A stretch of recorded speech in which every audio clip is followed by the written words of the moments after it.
Yo, do us a favor and yourself a favor by hitting that subscribe button. Make sure to tap that notification bell as well so you can stay updated. Now let's get to the video. This is iLLANOiZE Radio with Biko, iLLANOiZE Jones, and Pretty Riot going down right now.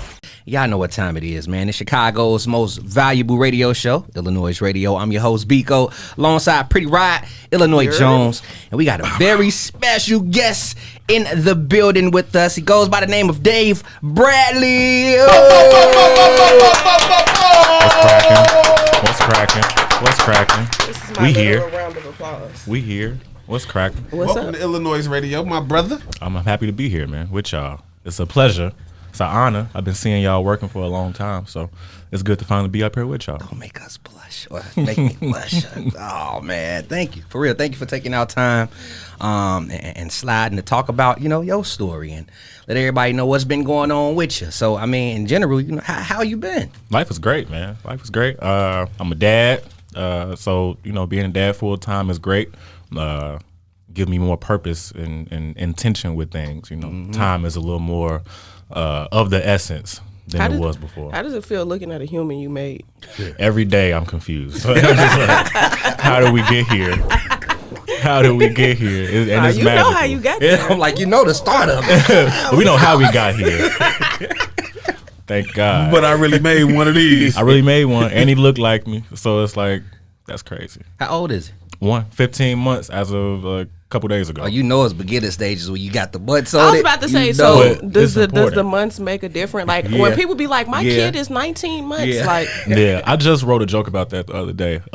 Before I had a kid, I thought that was stupid. Right? too. 15 months, 16 months. Just say a year. Just say a year. But no, it's a difference between a 12-month-old and a 15-month-old. It's a big fucking difference. You still a little baby. You It's ain't earned your one. It's a huge difference between 12 and 15 because the difference in a month with a baby is probably like dog years or something like that. It's a month to us, but to them, they getting new teeth and learning new stuff. Now they might not talk at 12 months, but at 13 they saying 2 words. They might not jump off the couch at 12 months, but at 14 months they jumping off the refrigerator. You know what I mean? The time is a big difference. So it's real important. I love that. Yeah, so he's 15 months. 15 months. Man, congrats on you and the lady Appreciate on it. there, man. Appreciate it. Couldn't do it without you. and what's something you've took or you've learned, from being, from fatherhood, and that you've also applied to your writing as well as your production and comedian standpoints? Really, and I'm still learning this because I don't have much of it, but patience is probably the number one thing you'll need as a parent, outside of help. But patience is because your patience will be tested all day, every day.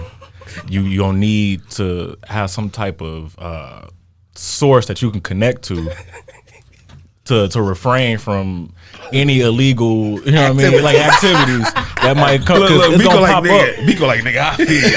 I almost went to jail for murder twice. You know what I'm saying? It's gonna test you. Your kid gonna test you, but that's your kid, so you I really don't want to do this. But the thoughts will cross past your head, but you just can't act on it. I think that's the difference. That's funny. How long have you been a comedian? It'll be 4 years as of next month on the 19th.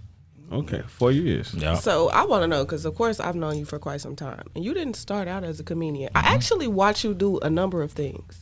Yeah. I was on your podcast. Yeah. We chopped it up. How did you go from did you start making music at a certain I point? did. Okay, I'm like, I hope I'm not tweaking. So how did you did. go from the podcasting world to the music industry and then finding yourself into comedy? How did you get from there to there? And even before that, podcasting things, I was doing photography and video. Oh yeah, hell yeah, you was. Yeah. You see how he brought his camera in and Yeah. you we gotta ready. get that angle right there. You gotta make sure that ISO is up on You gotta have it right. You know what I mean? Damn, I forgot about that chapter of your life too. That's like when I first met you around that time. Mhm. Okay. Yep, because we met right after high school, right? Yeah, right after high school. 10 years now. Damn, we crazy. older than a bitch. we You a decade dad in. now and shit. Y'all Time is y'all flying. taking life serious. Hey, we all got our time. So You got to catch up, sis. we all got our time. But before doing comedy, like I said, I was doing podcasts and things, and like I really enjoy doing podcasts. So I do want to start another soon. But the process going from that into being a comedian, like I've always known that I was like funny. Hence, like if you see my social media, and you know me for a long time, so I just be talking, mess most of the time. But I took a break from doing podcasts at one point in January or February 2019. I was going through a lot of personal stuff, and one of my close friends, she was doing like comedy open mics, and I just wanted to go and just watch because I'm a fan of stand-up, always have been. She was like, all right, well, you can come through, but if you come through, you got to get on stage. What? So I was like, all right, cool. You know what I mean? Like that was pretty much it. And that was the start of it. And here we are 4 years later, still rocking. She don't do stand-up no more either. Were you nervous? I'm still nervous, Okay. but not really though. Like the nerves really are like prior to getting on stage. Like in the car on the way there, in the shower, I'm like, oh man, I hope this go well. But like once they call my name, I'm like, all right, well, You up there. Get your head tell down. jokes. Either they gonna work or they not. So It was dope. You yes, showed up. whatever you got, yeah. I'm like, have you ever had a Boo, show? no. Have you ever had a show and you tell a joke that you just really think is it, and you tell that joke and motherfuckers is looking at you in the audience like cricket? That's the game. That's My feelings the, would have been hurt. I would have cried. and they be hurt. They be hurt. I think it's like you kind of got to build like these mental calluses. You know what I mean? I don't know if that's the plural word for having a callus like on your hand, but like you go to the gym, you lifting weights and stuff. Like you get these calluses on your hand, but you building them so like they get stronger and stronger. So now if I tell a joke and somebody don't laugh at it, it's like okay, well I'm still gonna tell the next joke and the next joke, and I'm gonna go home and go to sleep peacefully. Yo, what's up? It's your girl, Pretty Riot, and I'm sitting pretty starting riots right here on iLLANOiZE Radio. And every single week, you come and you watch these great interviews, and you still ain't subscribed. What are you doing? Hit the subscribe button and turn the notification bell on too. Okay, so on the break, we were talking about something that immediately sparked a question in my brain, and now I have to ask it. So, in the day and age of all these funny Instagram comedians, like one of my favorite, Desi Banks, Shout out to do Desi. you find that it's harder to do stand-up comedy because I feel like the attention span, I don't know, maybe I should have thought that out a bit more. But no, you. But no. I think you got it because I got it. I got it. Nah, I don't. I think it's like two different sports. Okay. Like it's comedy at the end of the day, but like one is like skits and things is more prepared and like there's a script and is stuff like that involved. Where stand up is a live audience, so the preparation is a little different. Have you ever thought about getting into skits and stuff? Yeah, I thought about it. I want to do it, but it gotta make sense. Do you feel like the skit stuff can be kind of gimmicky sometimes? A lot of them. I don't like most of them, which is why I'm like, I want to do them, but I gotta figure it out to make it look like in the Dave way, like everybody doing stuff their way, and that's cool. Shout out to them, but everything not for me. So Is that something that like comedians have to do now to even level up? It's like the skits and stuff. Because nah, I see a lot of people get opportunities from doing these. you skits. can, you know what I mean? Like it's a million ways to get it. But I feel like skits will help with your like awareness or whatever. Like it'll make people more aware of you because skits are so I guess like easily accessible and like people share it because it's relatable. But me personally, I'm just like I'm a stand-up comedian. Like I'm not a skit person per se. I'll do them, but I'm a stand-up comedian. Well, I got a question because you're going on the lines of it. Do stand-up comedians look at the Instagram skit people as being comedians? Y'all be like, nigga, you ain't no goddamn comedian. Some comedians like it's really like the older comedians who've been doing stand up for 20-something years. Now they looking at people who are on social media like that ain't real comedy, But me personally, I was like, you're a comedian. Like I'm a stand up comedian. You might do sketches and things like that, but I don't see it as a competition or like we fighting for the same thing or anything like that. Yeah, it's just a different craft. It just looked like DJs be like, you know how the DJs be like, oh, you don't use vinyl, you use the computer. Right. Yeah. He got a laptop. They got a laptop. He ain't got no mixing board. Like, you know what I mean? Like, it just be a lot of old niggas hating or whatever like that. That's all it is. You know what I mean? But shout out to the skits and the sketches and like Skin Bone and them. Like, shout out to them because they really, you know, putting Chicago in a good position. So shout out to them. Okay, so speaking of old niggas that are comedians, who are your favorite like kings of comedy? Like from the Kings of Comedy? Like from the Kings of Comedy. Or you could like even just comedians that come before you. Like who are some of your favorites? Well, my favorite comedians like ever, I guess you're saying. I kind of go in order. 1 and 1B are Dave Chappelle and Cat Williams. I never put one in front of the other because like they both were like my introduction to comedy and like they just meant so much to me like growing up way before I even thought about doing stand-up comedy. Like I always I admired them. After them, we got Paul Mooney. OG, rest in peace. Paul Mooney, shout out to Paul Mooney. Chris Rock was in there till last year. Did he get slapped? Was it because of the smack? Yeah, I had to put him at 6 after that. I had to take him out of top 5. I didn't like how he responded to it on stage. He was just like, wow. I'm like, yeah, nah. You gotta get out the top 5 for that. You can't be getting slapped, bro. Ali Sadiq. Hilarious. That's my guy. Shout That's out to my Ali dog. Sadiq. And Richard Pryor. Shout out to the legend. So How do you feel about Chris Rock's I'm last surprised you stand-up? ain't say new one? Bernie Mac. Yeah, that I love me Bernie too. Mac, but he don't have any like specials, like hour specials. Like when he was getting all his just due, it was movie. time. Yeah, he had a lot of like, I see Yeah. what you're That's saying. valid. That's valid. Yeah, but shout out to Bernie. He certified, killer. So GOAT no disrespect. for real.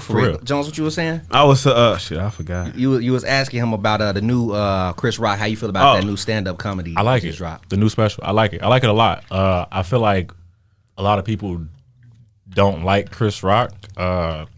I've seen so much hate for Chris Rock in the last like couple weeks. I'm like, I didn't know everybody hated Chris Rock this much.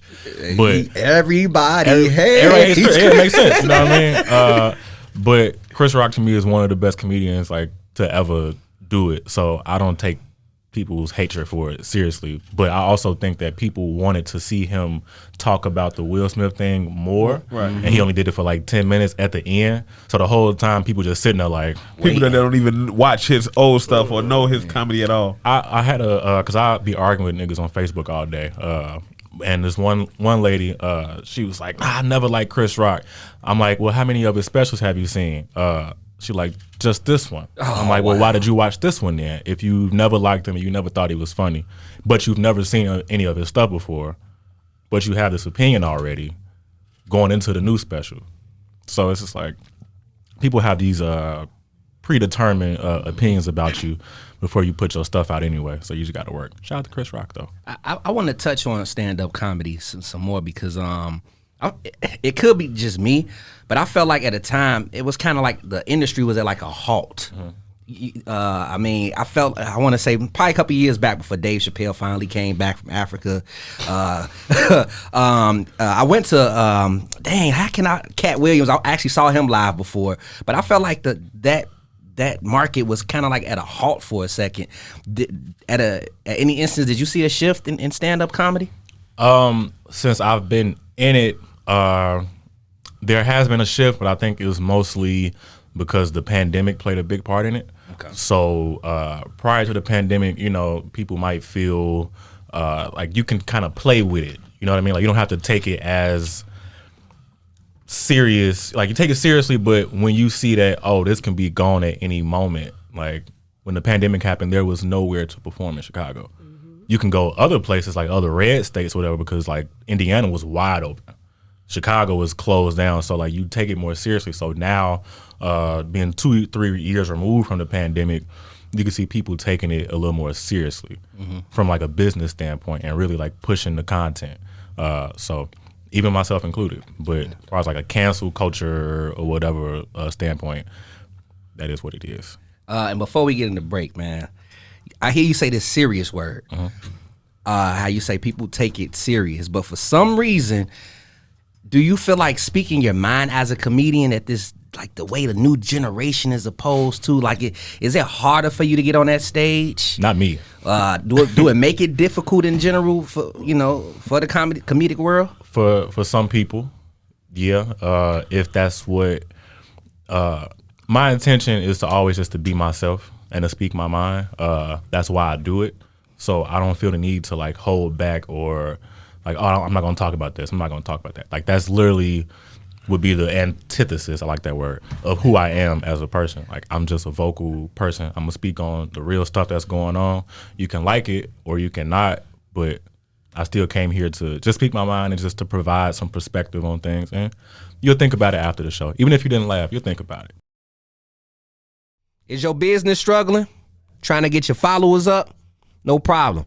You can advertise with us right now. Tap that link above. Now let's get back to the show. I want to know, because Biko kind of asked the question, but I want to ask it this way. Do you feel like now, do you feel like as a comedian now you have to censor yourself, considering that like consumers and society is so sensitive to jokes and shit? Like I feel like you name like Richard Pryor and Paul Mooney. The jokes that they used to get off, I don't feel like would sit well with the new generation of people. I feel, and I know this for a fact, but there's an audience for everything. So that's valid. The mainstream or whatever might want to hear like, more cleaner comedy, more family friendly comedy, like or stuff like that. But there is an audience of people who are tired of that, and like everything, there's always a market correction, right? So cancel culture and all that was like so strong and so heavy. And then eventually over time, people want to rebel against it, audiences and comedians alike, So really at the end of the day, it just comes down to you having your own voice and standing on it. You know what I mean? Like I said, I'll talk about any member of any community and any crowd, but I'm not trying to like really hurt you or whatever. But, like I'm literally just telling jokes. Like it's literally a joke. You ever get any pushback for some of the things you've joked about? Yeah, some people have come to me after shows like, oh, I didn't like this, I didn't like that, and I'm just like, I didn't ask you for your opinion. So, but thank you for your input. As long as they don't walk on stage. Yeah. No, I have not had that happen yet. Somebody walk on stage, but I have seen it happen like while I'm in the audience. So I have seen somebody get on stage. It didn't end too well for them though. Did you get any backlash for your Lori Lightfoot jokes?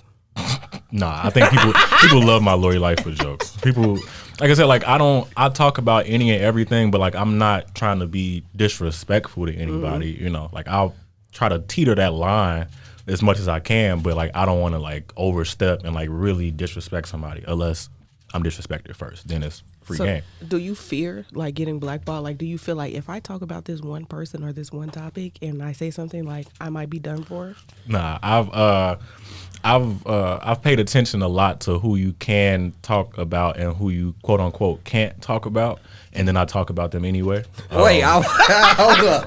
I hit you with that one. Because I was gonna say, well, who can you not talk about it? Oh, we know we know who they don't want you to talk about. You know what I mean? But like I said, like I'm not being disrespectful to anybody, but I am speaking on things that a lot of comedians don't want to speak on or whatever. And like I said, it's just a joke at the end of the day. You can be offended though. I'm okay with that too. Yeah, I love that thick skin, man. You gotta have it, man. I'm a Leo first and foremost, so I was born, lion-hearted and stubborn. So this was the perfect place for me to be. Has anybody ever touched you though? Like as far as when I not like that. Wait, hold on. That's a good way to ask the question. Whoa! Trigger warning. Trigger warning. He think he your neighbor. So have anybody touched you? No, mommy. Like if it's so, where? Okay, point where? Show us where he touched you. They shouldn't touch you. They shouldn't touch you at all. Okay, look. Okay, what I'm trying to say is, great question. Great question. Like when you're telling these jokes, has anyone approached you and was like, man, brother, you made my eyes open. Some of the jokes you said, it just made me gain clarity of life, and it just made me feel that it was therapeutic for them. That's really what it's for. You know what I mean? Like, laughter is not always the response I'm looking for in a joke. Sometimes it might just be I like that too, because now I know you're thinking and you're listening. some people might just be laughing because laughter is contagious. The whole crowd is laughing, so you just feel compelled to laugh. Right. But somebody might just be sitting there not laughing, but they might just be squinting, looking at me like, And then afterwards, that'll be the person come up to me like, yo, that joke you said about whatever, like that really, I never thought about it that way. That's like the best compliment to me is like, yo, I never thought of it that way. And I was like, aha, I got you. So that's how you really get people wanting to come see you more, because like you giving them perspective on things that nobody else is giving them. That's what make you stand apart. See, touching the people. You got to touch the people. Yeah. Not the way you talk about it. Metaphorically, don't go around touching people. I want to know, like, for like comedians and comedians coming up, is there enough places for them to go to gain exposure in the city? Like, I think it's too many places. I think it's so too put much us on access. because I want to go on a date to a comedy club. Well, if you want to go on a date to a comedy club, you need to come to the Corner Classic first and foremost, and don't go nowhere else because only at the Corner Classic will you see just such great comedy from comedians all over the country, and we speak in our mind, you know what I mean? And it's a good vibe. We got edible vendors there, so you can have a real good time. You know what I mean? Yeah, Where is it? Pretty right turned her head. She said, That's like saying you got food What's at the so joint. crazy is I've been off the edibles the past couple days, and I Yes. just been like, I was so hungry yesterday. not you ate the edible. I ate an edible. Ease your hunger. I swear to God, that motherfucking Rice Krispie treat was about this That big. he ain't lying. He ain't lying. That motherfucker was. That's why you ain't ate nothing today. You still high from yesterday. You like, I ate the rest. I ate the rest of the. I'm like, shit, it's right here in the car. Fuck it. yeah, but the place I do the Corner Classic at currently is at the Red Room Comedy Club. That's located on 7442 North Western Avenue in Rogers Park. It's a nice comedy club. It's real intimate. The aesthetic of it all is I enjoy it. It's a nice place. So y'all should come through next Friday, March 31st at 8 o'clock. You can get your tickets on thecornerclassic.com. That's my website because we doing it official. so I do feel like you got to give us a little bit more background info on the Corner Classic and like what it is and how it came about.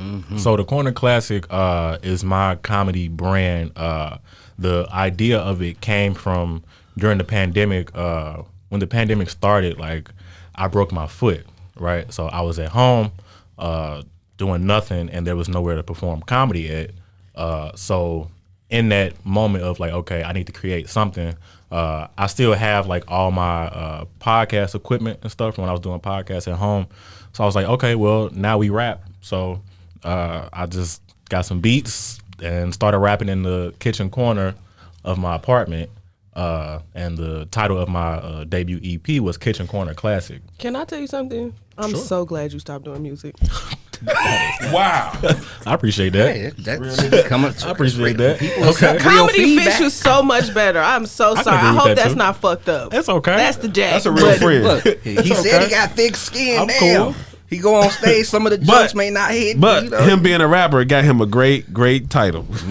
For Yeah. a club. A great title, yeah. Yeah, so it all like plays in a part together of just the Corner Classic. The idea is just like no matter where you are or what resources you have, you can still make the best of it. So hence the Kitchen Corner Classic. So the idea of the music, the comedy club, the comedy idea. Like I have on my Corner Classic t-shirt right now. She got one on as well. I got new shirts coming out. All of this is just ideas that I've come up with at home, basically. Like you don't need to outsource to the major whoever's. Like you can do it yourself if you care to. If someone wants to be a part of the Corner Classic, how can they reach out and contact you?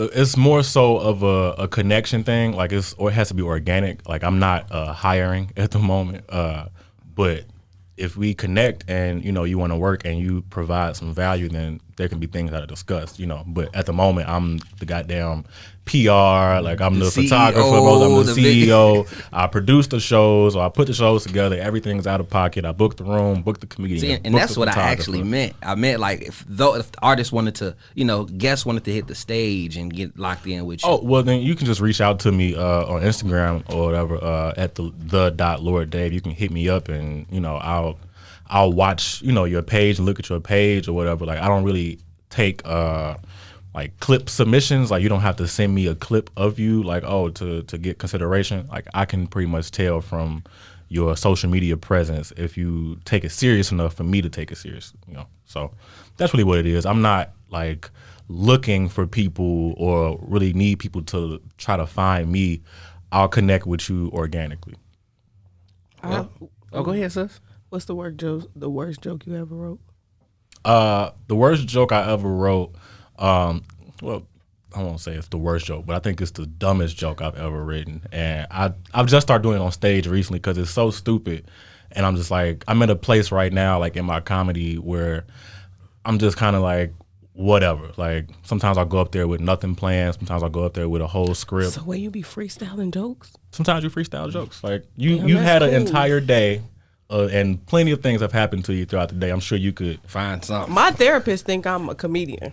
And I think that's we be cracking the fuck up in them sessions when we should be healing. Wait, you said that's part of the problem? I think that's part of the problem in comedy. I think like the therapy conversation is like real heavy in comedy right now. Like since the pandemic, like everybody's like, well, my therapist said. It's like, all right, we get it, but everybody should go get therapy. I'm not saying don't get therapy, but please go get the help you need so you can leave me alone. But sometimes I go up there, like I said, with nothing planned. But the worst joke that I've done recently, so it's, how's it start? It's what did the horse say to the slave? No. Say to the slave. Watch me whip. Watch me nay. Yeah. See? Hey, no, that's not even bad because I would be ignorantly laughing in the crowd, it's just like stupid. I did. Like, so that's actually funny. It's as just fuck. stupid. And I didn't want to answer it wrong. I'm like, that's what I said. I said, nah. Like, I don't know. I'm like, that's funny. It's funny. Well, yeah. So it's just like I look at comedy like it's a craft like anything else. But like I grew up playing sports, so I look at it like how I look at like KD or how any of them would approach like they craft. Like, okay, you can't go left. Either you gonna learn how to go left or somebody gonna be able to stop you. You know what I mean? So I'm at a point now where it's like, okay, go try this on stage this time. Go do this. Try, like you said, freestyling, or go up there with a full script, or go up there and just talk about one thing. Just basically just challenging myself every time I go on stage. Like I'm like my coach and my mentor and stuff like that. So I got to keep myself sharp. At what point, when did you know I got this shit? Day one. What my man say on the video, when I woke up. That's very when I woke Leo up. of you. I mean, it's true. Like I said, like I've always known that I was funny. So that part wasn't like my concern. My concern has always been like, I just don't want to forget the jokes. Because I know if I remember the jokes, they'll work for the most part. Some crowds, it just don't work, but that's okay. That's part of the craft. How do you not get discouraged though? Like I feel like making people laugh is such a hard thing if you're not just a genuinely funny person. So like, how do you not get discouraged if you do get those shows that are dry or like people that don't understand your jokes or they just don't find it funny?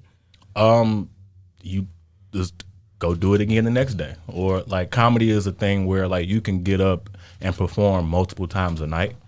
So at 7 o'clock, the whole crowd might have thought you was the worst person they've ever seen in their life. And then at 8 o'clock, they love you.